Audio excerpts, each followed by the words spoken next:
हिन वीडियो में असीं फ्रैक्शन जो यूज़ सिखंदासीं डेली लाइफ में। फ्रैक्शन असांखे ख़बर आहे त बराबरि हूंदी आहे पार्ट अपॉन टोटल, कंहिं बि शइ जो हिसो ऐं divide by total quantity. For example त टोटल स्टूडेंट कंहिं अगरि स्कूल में 450 आहिनि, उन्हनि मां गर्ल्स 150 आहिनि ऐं बॉइज़ 300 आहिनि। त गर्ल्स जी फ्रैक्शन केतिरी थी वई, बॉइज़ जी फ्रैक्शन केतिरी थी वई। गर्ल्स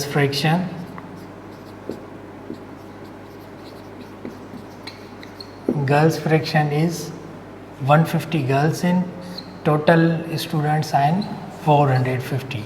हिन खे शार्ट कयूं त गर्ल्स फ्रैक्शन थी वेंदी 0 0 में कैंसिल, यानी 10 जी टेबल ॿिन्ही ते लॻी, 15 थी वियो ऐं 45।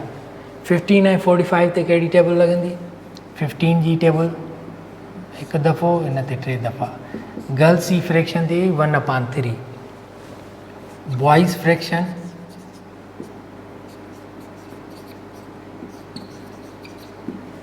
Total number of boys 300, part इहो आहे 300 ऐं टोटल केतिरा स्टूडेंट्स आहिनि? टोटल आहिनि 450।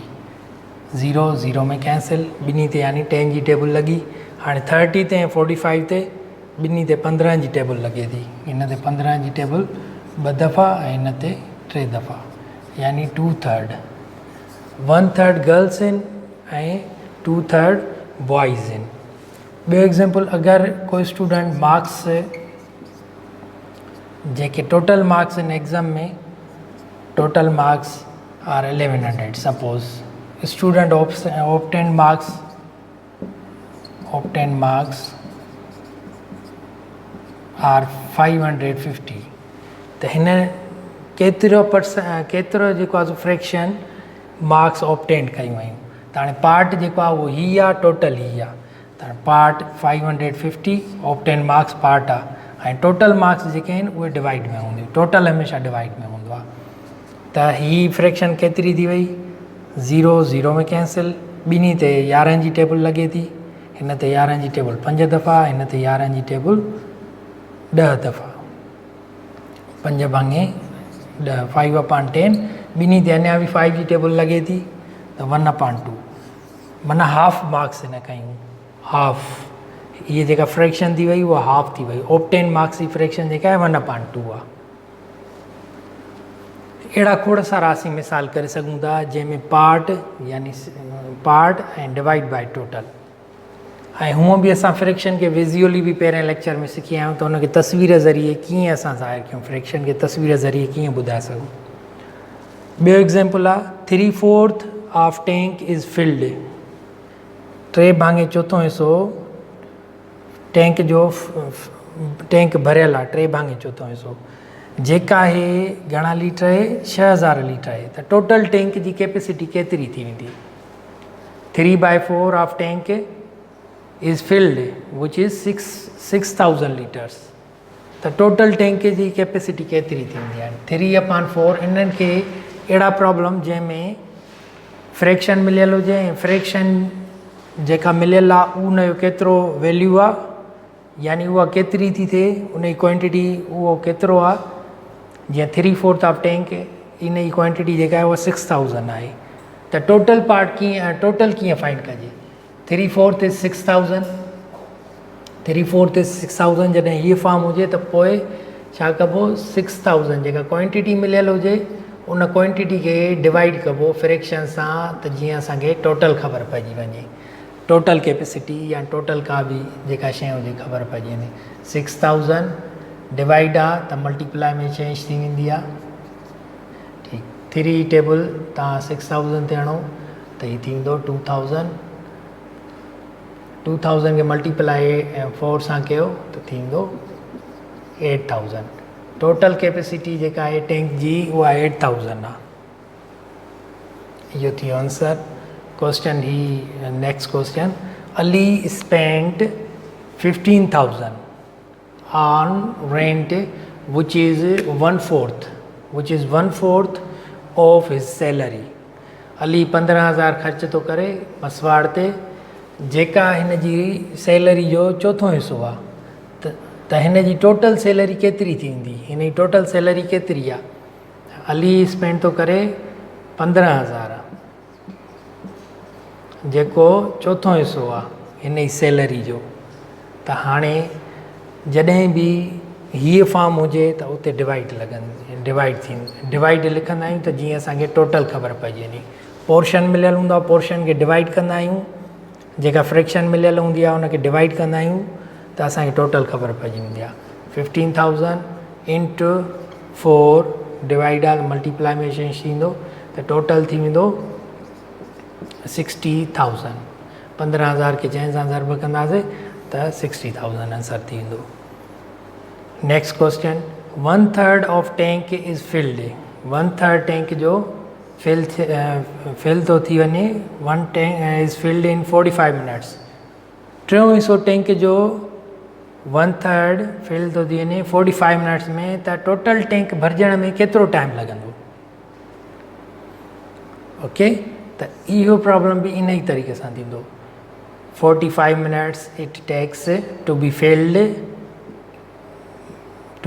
1/3 फिल थियण में 45 मिनट था लॻनि। Means 45 minute in 45 minutes 1/3 tank is filled. How much will it take to completely filled?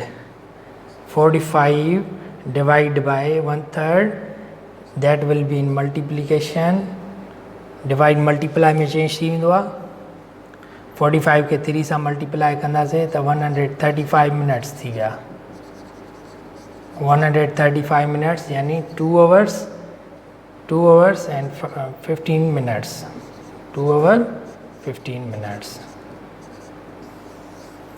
Another example, Asim walked 2 and 1/6 kilometer in the morning and 1/10 kilometer in the evening. What is total distance he walked? Okay, Asim सुबुह जो 2 सॼा 1/6 kilometre walk कई ऐं शाम जो 3 ऐं 1/10 3 ऐं 1/10 kilometre walk कई। त टोटल हिन जी सॼे ॾींहं में वॉक केतिरी थी वई? ॿिन्ही खे असीं ऐड कंदासीं। सॉल्यूशन 2 and 1/6 प्लस 3 and 1/10, हिननि ॿिन्ही खे ऐड कंदासीं। ऐड करणु अॻु में ई असीं सिखी आया आहियूं। हिन खे कंपाउंड खे इम्प्रॉपर में लिखंदासीं। 3 30 + 1 31।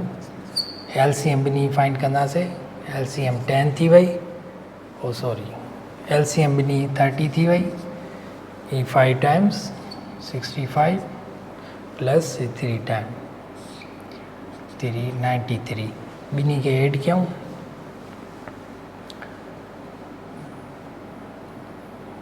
158 डिवाइड बाय 30 ॿिन्ही ते 2 जी टेबल लॻे थी। 7 9/15। ओके, ऐं हिनखे असीं लिखंदासीं कंपाउंड फ्रैक्शन में। थी वेंदो टोटल घणा किलोमीटर थी वेंदा? 4 5 and 4/15। 5 and 4/15 kilometre. 5 सॼा 4/15। हामिद हैड 9 and 1/3 लीटर्स ऑफ पेंट। हेतिरा लीटर हिनखे पेंट जा हुया, कलर जा। आफ्टर यूज़िंग 4 and 2/3 हेतिरा लीटर 4 सॼा 2/3 लीटर इस्तेमालु करण खां पोइ हिनखे केतिरा लीटर बचंदा? हेतिरा ही 9 सॼा 1/3 हिन वटि लीटर हुया ऐं हेतिरा हिन यूज़ कया 4 सॼा 2/3 तक। टोटल केतिरा लीटर बचंदसि? सॉल्यूशन, ही सब्ट्रैक्शन जो सम आहे। टोटल ही हुया 9 सॼा ऐं 1/3 हुन वटि हुया ऐं हिन 4 सॼा 2/3 लीटर इस्तेमालु कया, त बाक़ी हिन वटि केतिरा बचा? पहिरियां हिनखे कंपाउंड फ्रैक्शन आहे, हिनखे इम्प्रॉपर में लिखंदासीं। 9 × 27 + 1 28/3 माइनस 12 प्लस 14/3 LCM ॿिन्ही जी 3 थी वई 28 माइनस 14 त रिमेनिंग थियो 14/3 मीन्स 4 एंड 2/3 बाक़ी जेके बचा उहे 4 लीटर 4 एंड 2/3 4 सॼा 2/3 4 लीटर ऐं 2/3 ही एग्जाम्पल व्हाट इज़ 3/4 और 1/4 1/4 जो 3/4 हिसो केतिरो थींदो ऑफ हूंदी आहे त हुनखे मल्टीप्लाए कंदा आहियूं 3/4 इंटू 1/4 ॿिन्ही खे मल्टीप्लाए कयूं थींदो 3/16 दैट इज़ आंसर